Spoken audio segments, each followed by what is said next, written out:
Carnivores. Written by Richard Poche. Narrated by S.W. Salzman.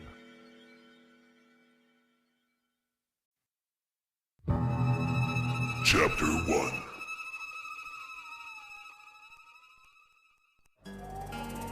A big noisy wind hit the squad car, full of the chill from the bay waters. Danny Lopez, rookie cop, hoped the cold weather would keep the gangbangers off the streets. But he looked over at the cop assigned to mentor him and knew that his training period would be trial by fire. Officer Mark Spinks claimed to be a cousin of the famous boxing Spinks brothers. Most of his fellow cops did not bother to question the assertion. If they did, they would have found out that Mark just really loved to bullshit people. But as the saying goes, you can't bullshit a bullshitter. Spinks had a unique talent for chipping away at a perpetrator's story. No one lied to Spinks and got away with it because he had the best BS detector on the force. Spinks offered no quarter to criminals and considered himself to be at war. A one-man fight against crime at 45 years of age, but he looked 60. He had bags under dark eyes with scar tissue running across both. People did take him to be an old prize fighter, until they saw his pot belly. Lopez worried about not being macho enough to get good grades from Spinks. As a youth, Lopez had been a skinny nerd who locked himself in his room and read comic books. He stood at 5'7" and had a thin, sharply cut face, green eyes, and brown hair that had started to thin. He never talked much and liked to think things through before offering an opinion. Even his own teachers teased him for being quiet and shy. But he did not see his silent nature as a weakness.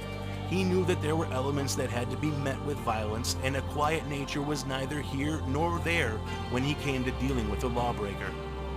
Lopez discovered martial arts during junior year in high school. He studied different techniques that enabled smaller men to subdue bigger ones. He became an expert in Brazilian Jiu-Jitsu, as well as studying such complex fighting styles as praying mantis kung fu and white crane.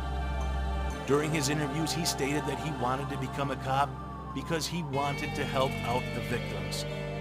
He cared about bullying victims because he knew from experience how it felt.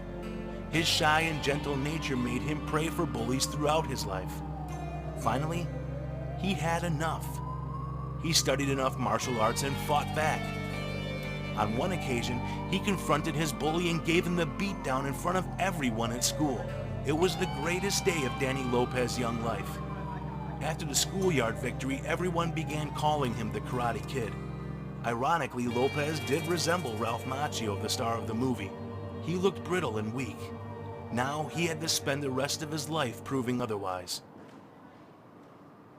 This used to be a good neighborhood, believe it or not, Spinks said, driving through traffic with a rhythm that only an experienced cop could have. Hell, my grandmother used to walk around to the corner store and back by herself. Now you'd be a damn fool to do that. Bunch of wild animals out here. Lopez shook his head in agreement. The West Oakland neighborhood they patrolled did have nice homes. A lot of them were old Victorians. It presented a facade of a previous generation where hard work and pride still mattered. It's the people that changed, Spinks said. No respect. They say it happened in the 60s, I don't know. Growing up in the 80s, we didn't tolerate the shit people do now. These kids look up to the damn drug dealer. They excuse that shit, you know, saying that he is just trying to survive. But as cops, we know better. We know that these fuckers are just taking the easy way out. It's easier to rob an old lady than get a damn job.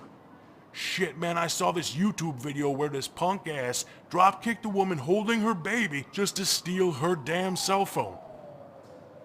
The patrol car cruised at a red light. Street lamps barely illuminated the dimly lit homes. Most had black bars on the windows. Across the way, an abandoned church had "Fuck the Police" scrawled in black on its shuttered doors. Spinks noticed the corner liquor store with iron bars on its customer service window. Can you believe that? He asked. How many places in America do you have a damn storefront where the shopkeeper looks like he's doing business in a prison cell? Ridiculous. Only in Oakland. I grew up here too, Lopez said. I remember I used to go in there and buy football cards. Yeah, the one with the stick of gum inside? Yeah. Yeah, see, that's what I'm talking about.